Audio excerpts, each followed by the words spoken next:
A second to test this is what I think it is. Then we probably want to open up the door to the office because, Did they close it? yeah. They weren't supposed to, Jesus. Hi, Jessica, is that you? I can't tell by the initials on the name.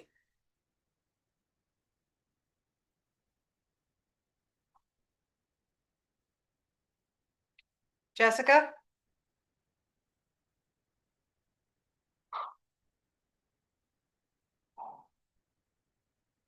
Can't go into the entrance. So.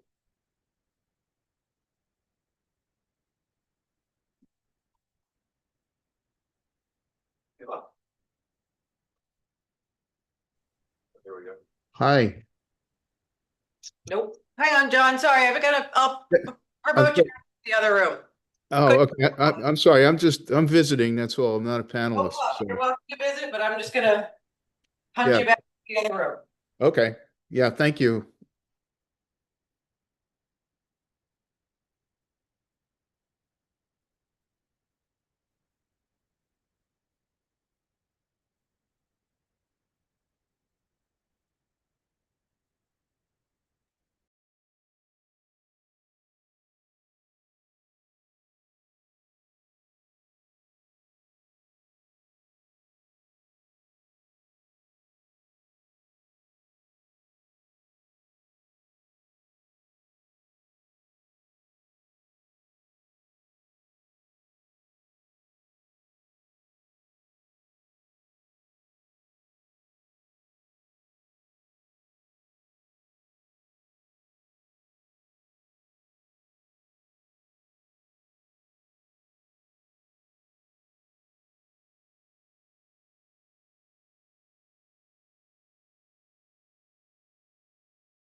Count the times and Yeah, it's meet up. I'm muted, ready when you are.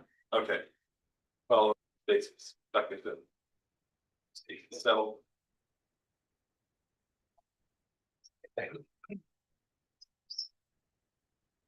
I look just on the titles.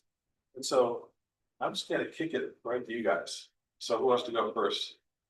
Yeah, so thank you. for Okay, the- well. Are we live?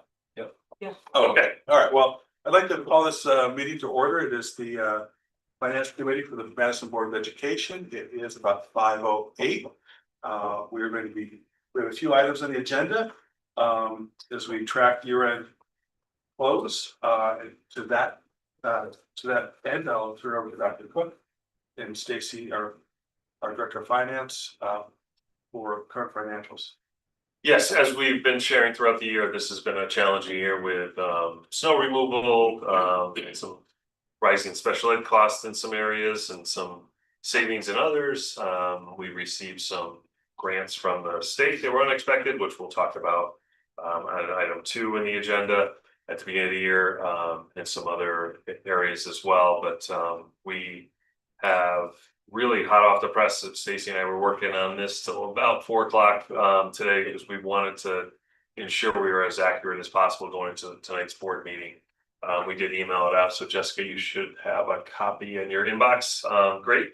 And Stacy's going to walk us through, the updates. I am pleased to share we've had a turn for the positive, recently. So the numbers look better, much better than you had been seeing from us, where we were negative at one point and barely over 0. I think it was about 6,000 last time you measured this chart. So we're pleased to be where we're at right now.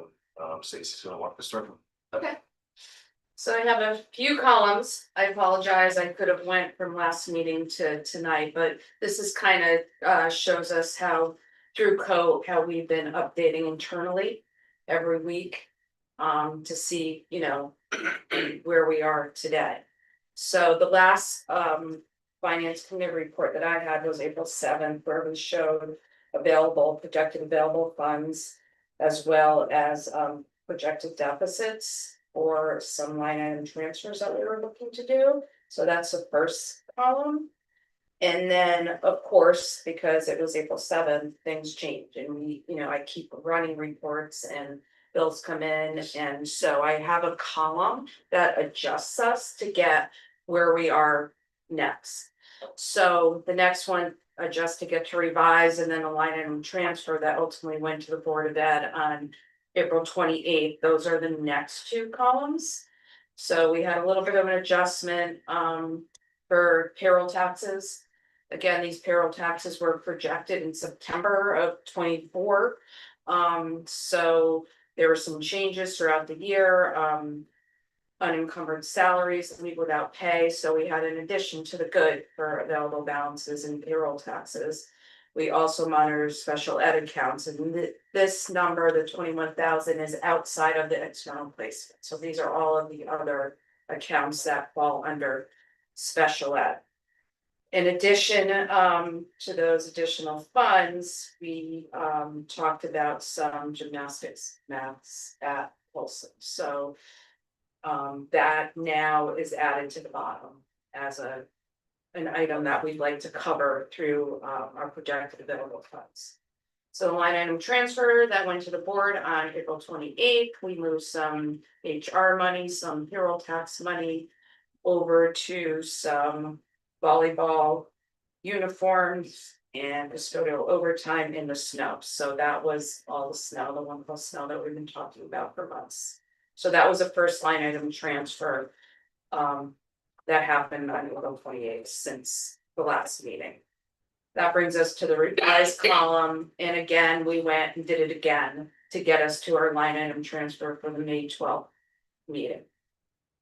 We had some changes in our HR, the salaries, leave without pay. That's such a big item in our budget. It fluctuates basically weekly. So we keep looking at it every other week to see how that changed. The other HR accounts, you'll see that increase of 48,000. That includes a favorable invoice that came in for a workers' comp that we budgeted. So that was good find when we finally got the bill and we saw that we had a balance there. There's also small little HR accounts, unemployment, life insurance, a variety of things. And then also included in that 48,000 was a match for the DC plan, and you'll see that coming out later on, a couple columns out, because we still have to match those defined contributions. So at that point, that was a projection, but that is now reduced later on. Some items on the bottom that we wanted to use the HR in our savings and HR accounts, or our salaries and HR accounts. Athletics, we were seeing a deficit again through our registration account. With enrollment, being down a little bit, we still have to do the transportation and pay for the buses, so we're looking to move some more money there. A little bit of more snow invoices trickled in. So I wanted to make that whole, as well as we were looking to adjust for a couple of other requests, banners for athletics, as well as pre-buying some Chromebooks for technology, just because of the timing and getting them on time for the start of school. So we thought if we have the money now, it would be a good time to start the purchase now. So that adjusts to get to our revise, and now we get to the line item transfer from May 12th, and you can see how I distributed those monies to get to the revised number after the May 12th meeting. And then these last three columns, as Dr. Cook said, these are hot off the press, rerunning salary accounts, some unencumbered or disencumbering some balances, taking away some of that DC matching funds that we thought would be available, but we want to make sure we get through the end of the fiscal year. Or FICA Medi, again, we ran that, looking at days, looking at potential overtime through the end of June 30th, so we made an adjustment there. We also found some available funds in fuel. So this again, we were locked in. We were worried about prices, so we were very conservative last month, and now I think Aaron Fliss is pretty comfortable with reducing another 60,000 out of the fuel account, which is huge. And you could see what in staff development, and that I'll continue to update too. I need to reach out to staff and make sure that that's a good number, but right now, that's what I see that balance is. And our thought is to transfer some of these funds for the Chromebook purchases. So you can see that in the next column. So as of right now, we're looking at, after this line item transfer that will go to the Board of Ed on June 9th, that we should have a bit available funds of about 268, less 143 of possible transfers. Slash some deficits, which still leaves us in a positive.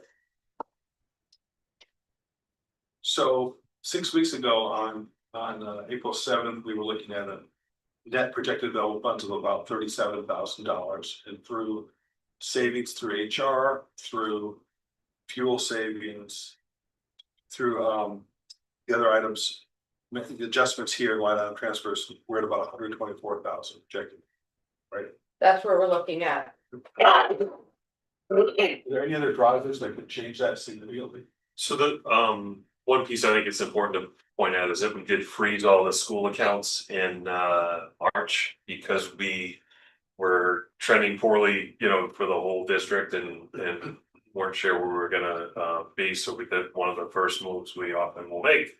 Although you don't want to do it every year, and you don't want to, do it when it's not necessary, but we, Stacy and I, met with the administrative team and froze all the school accounts, so that's leading to some higher balances for school accounts as well. And then, we eliminated para positions for next year's budget. Those were all open this year. We stopped trying to fill them because we knew we were eliminating them, and so that led to HR savings and FICA Med savings as well. So that's always a big driver of that. And so I don't expect that we'll be in that position next year. Certainly not to the extent, right. In terms of that, that's a positive, that won't be available to us next year. Okay. Jessica, do you have any questions or comments that you'd like to make? I was just wondering about the Chromebook purchases. How many Chromebooks does that purchase, and which students do those go to? Yeah, good question. So we refresh every year in 9th grade, 6th grade, and 3rd grade. So those are our kind of refresh points. They're about $400 each with shipping. So that and some additional Chromebooks Aaron already ordered for the high school will take care of the full order amount for us. Okay. For students that bring their own, it's my understanding that some of the high schoolers bring their own computers. We used to allow that until about 2 or 3 years ago, and so we did stop that, because all the testing needs to be done on Chromebooks, and it's a more closed environment that we can monitor better, and just put everybody on the same footing, made things easier for IT, and prepared students for testing, because it would be difficult if you're used to using a Mac all the time to then go take the SAT on the Chromebook could be a challenge. And so that has worked out well, and I think that hearing from some other districts, some struggles they're recently having with BYOD or bring your own device. Thank you. All right. There are no other questions concerning the current financials. Maybe we go to the DRIP grant. The one last point I just wanted to make on this was that Aaron is going to make that order on the Chromebooks tomorrow, because that will get us out in front of other districts. So we'll have to make the transfer the next. Not tonight's meeting, or yes? We don't have it teed up for this meeting. Okay, all right. I think that there's all the transfers will be next meeting. Right, okay, okay. So we need to, I don't think we need to bring a motion before board for this. We'll just be light out of transfers. Right. It'll be in the next Right, line. that's right, yeah. It'll be in the Right, Yeah. right. consent agenda. Good. Okay. Drip grant. So drip grant was something came through the state of Connecticut. Our understanding is it will be available year after year. We didn't know our amount until I believe it was about January timeframe, and then we have received the funds. So that's welcome news. It's in the tune of $106,410.88. And it's available for projects that we are doing as a school district, infrastructure projects, maintenance projects, and we hope it will continue. It was a little bit more money than we were expecting, because oftentimes we get left out of the major state grants. So as I shared in our recent board update, there's a shift in how we were going to use that. That originally it was all intended to go towards the basketball court at Brown, but the best way we could move forward at a project that is part CIP at Polson was to use part of the DRIP grant. So there's CIP money that was left over from a project we couldn't move forward at the time because we didn't have the full funding when we were doing the bathrooms at Polson, as well as what we wanted to do was the teachers lounge and the life skills classroom. And so that requires asbestos removal. By doing it this summer when the building's closed, we don't have to go through that process at another time. We would like to keep Polson open in future summers. That's a lot of times where we'll have summer school, so it'll be helpful to that to get this done. So Ben Whitaker will be with us tonight. He's second on the agenda after the pledge, so he can then go to the Board of Selectmen meeting for the same topic and talk about that. So I just wanted to tee that up, and then we still will have funding available to do the basketball court, which is a project we're going forward, and that was important to us as well. So we were very pleased with the funding. Again, my understanding is we'll get a similar amount next year. It's in the budget. So we'll talk about it again next year. But that was something I just wanted to publicly recognize because it's so important, and it's also on the agenda tonight to approve that process. Great. Okay. Excellent. Always nice. It's like found change. Yeah. Jessica, any questions? All right. Lastly, we have an annual thing where we would recommend that the Board of Education authorize the Finance Committee Chair, that would be me, to close out 2025-26, the fiscal year directly with the Finance Director, so the redoubtable Stacy. Guess we need a motion for that, or just that's procedure, but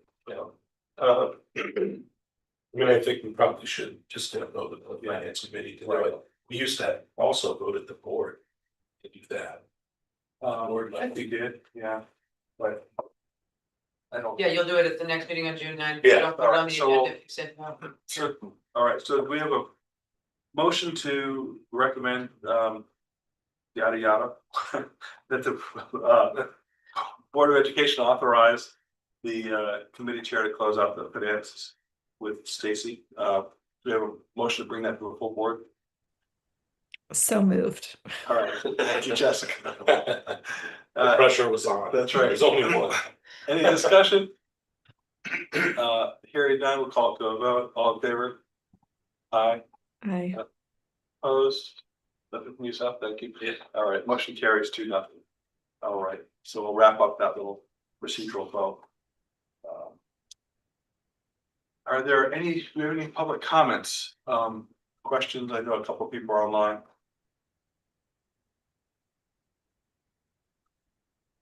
Anyone who would like to comment, please raise your hand.